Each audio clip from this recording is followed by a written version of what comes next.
Bonjour à toutes et à tous. Je fais un point très général sur l'introduction, vraiment pour qu'on ait des définitions sur les termes, sur ce que c'est qu'une thrombose, etc. Et effectivement,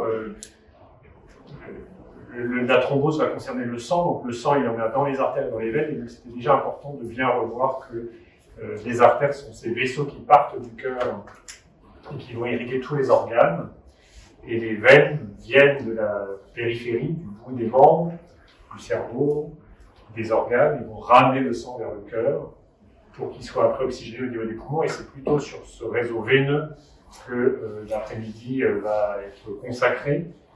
Et donc au niveau des veines, eh bien c'est ces vaisseaux qu'on voit à la surface des mains ou sur les avant-bras, et ce réseau veineux qu'on peut voir, qui est visible, c'est des veines superficielles, et je vais vous montrer juste après, voilà, qu'en fait ces veines superficielles peuvent aussi avoir des thromboses, mais c'est pas ce qui va donner des complications.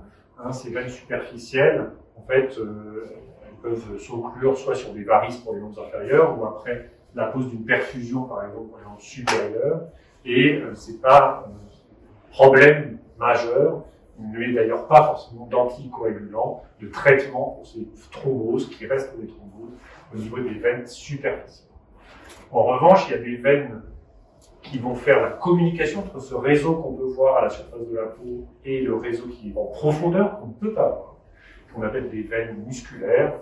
C'est une circulation intermédiaire ou perforante qui fait le lien entre le réseau superficiel et le réseau profond.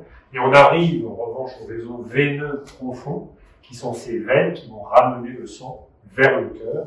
Et c'est là que l'on peut avoir effectivement des complications qui parfois sont graves. Alors ces réseaux veineux profonds, on ne peut pas les voir, on les voit qu'avec de l'imagerie, des outils qui permettent de regarder à l'intérieur du corps humain.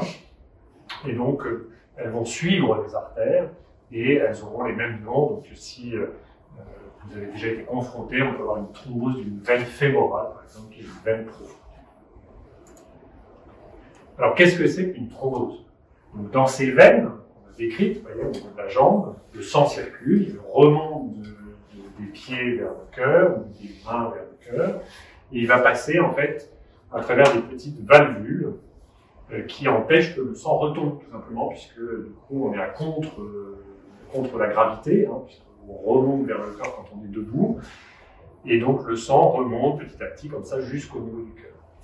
Et dans ces veines, il peut y avoir à nouveau une obstruction, un caillot, comme lorsqu'on se coupe, il y a un caillot qui se forme, et bien là, dans la veine, il peut y avoir un caillot qui va se former, et à ce moment-là, le sang ne peut plus remonter correctement, plus vers le cœur, et du coup, il va stagner ici, en dessous des veines qui restent occluses. Ce caillot, cette thrombose, alors, du coup, vous voyez pas bien, j'avais mis les définitions juste là derrière, c'est pas grave. Ce caillot va pouvoir éventuellement se fragmenter. Il va se dissocier et c'est un petit bout qu'on appelle un embole qui va aller plus loin dans la circulation. Donc cet embole qu'on peut avoir donc après une thrombose de jambe, donc ici j'avais écrit caillot égale thrombose, phlébite égale thrombose veineuse, une occlusion de veine. Eh bien, ce fragment de thrombus va aller dans la circulation jusque dans les poumons.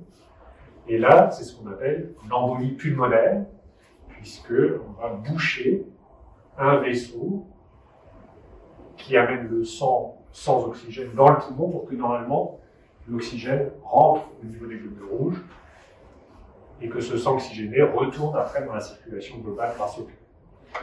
Donc, devant une embolie pulmonaire, très souvent, il y a une thrombose des membres inférieurs qui a migré, un bout est parti, voire tout le caillot, et parfois on ne retrouve pas la thrombose, l'occlusion au niveau des veines, on peut avoir une embolie pulmonaire.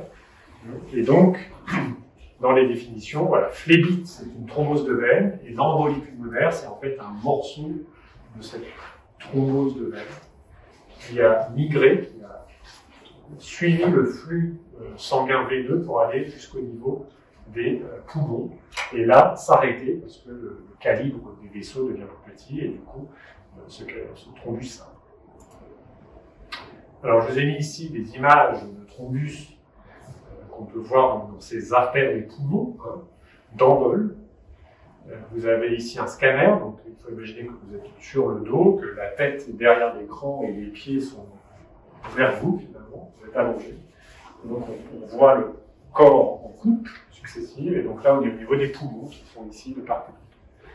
Et donc les artères pulmonaires, qui sont ces vaisseaux qui amènent le sang dans les poumons pour être oxygéné, eh bien ici présente ce qui est noir, un caillou qui est venu d'une veine, qui a migré et qui est allé s'impacter, on voit bien, sur la division ici de l'artère pulmonaire et du coup boucher les artères à droite et à gauche.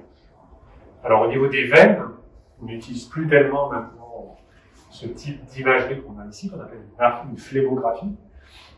Et en fait, maintenant on fait l'échographie, parce que c'est plus simple et moins irradiant. Et on voit là les petites zones noires que vous avez ici, en fait, et qui sont vraiment le témoin de la thrombose dans les veines. Plus ou moins occluse, vous voyez qu'on peut encore avoir un peu de sang qui est coloré ici avec le produit de contraste autour.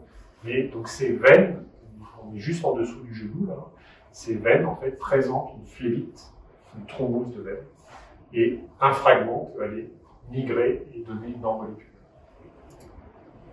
Pourquoi il va y avoir un thrombus, un caillou dans les veines? La plupart du temps, ça se passe bien, il n'y a pas de caillou qui se forme dans les veines. Alors il y a cette fameuse triade de Virchow qui résume un peu les choses. C'est-à-dire qu'il faut qu'il y ait un concours de circonstances avec plein de choses qui s'associent pour qu'à un moment donné, la veine s'obstrue. Le fait que le sang circule moins bien, c'est par exemple le fait d'être alité de manière prolongée, d'être en chirurgie, d'avoir un plâtre, le fait qu'on ne marche plus, qu'on ne mobilise plus les articulations. C'est un problème de sang qui facilement va faire des cailloux. Par exemple, dans le cas d'un cancer, on sait qu'avec l'âge, on peut de plus en plus avoir ces éléments de thrombose. Et puis éventuellement une lésion de la veine qui s'abîme, et du coup, plus facilement, il va y avoir un caillou qui se forme.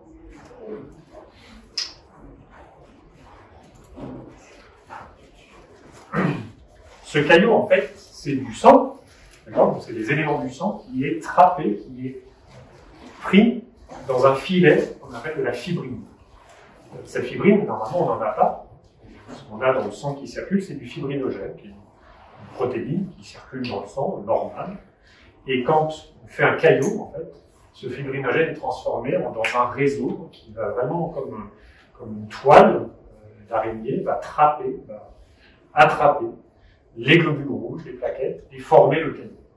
Et donc, cette fibrine, évidemment, heureusement qu'on n'en fabrique pas tout le temps, sinon on aurait tous les vaisseaux bouchés, eh bien, elle ne peut être fabriquée que parce qu'il y a cette cascade de la coagulation, c'est-à-dire qu'il y a un mécanisme complexe qui va faire qu'à un moment donné, parce qu'on a vu le sang stagne, parce que on a une petite plaie au niveau des veines, et bien à ce moment-là, on va fabriquer de la thrombine qui génère ce réseau de fibres. Alors dans les traitements, il peut y avoir deux grandes classes de traitements. On en avait parlé peut-être au cours des exposés.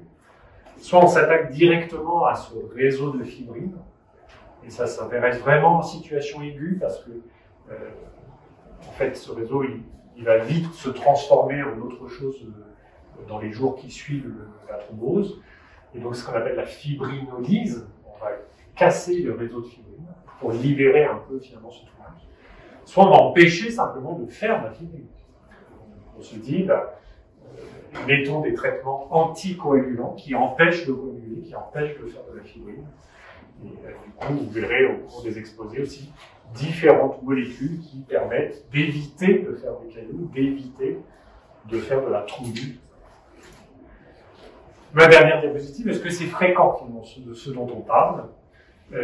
Donc il y a à peu près 1 pour 1000 habitants en France par an qui va faire un événement de thrombose. On considère à peu près 2 tiers, 1 tiers, 2 tiers de phlébite, thrombose de veine, et 1 tiers d'embolie pulmonaire.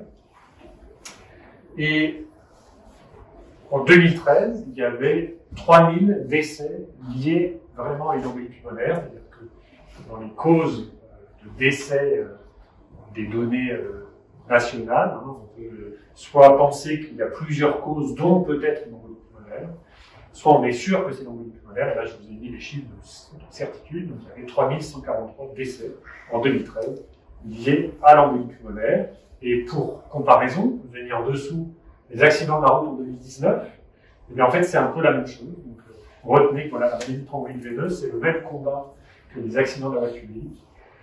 Il y a 60 000 accidents en 2019, 3 000 décès, et donc c'est une cause de santé publique importante. Il faut essayer de réduire. Je laisse la parole pour l'exposé suivant et je réponds à toutes vos questions.